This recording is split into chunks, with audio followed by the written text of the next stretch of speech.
தள்ளியாவே ஐய சீனே வேணா நானே கோளாறு.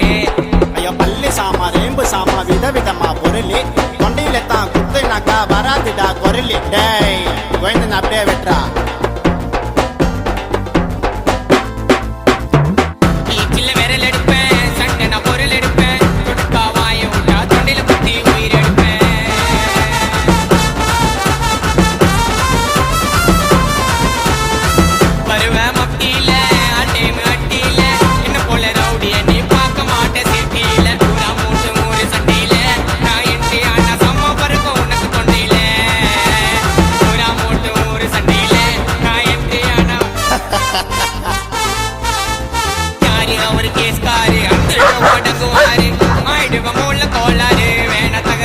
வாய விட்டா சுத்திடுவேன் நீ சுடுகாட்டில பத்திடுவேன்.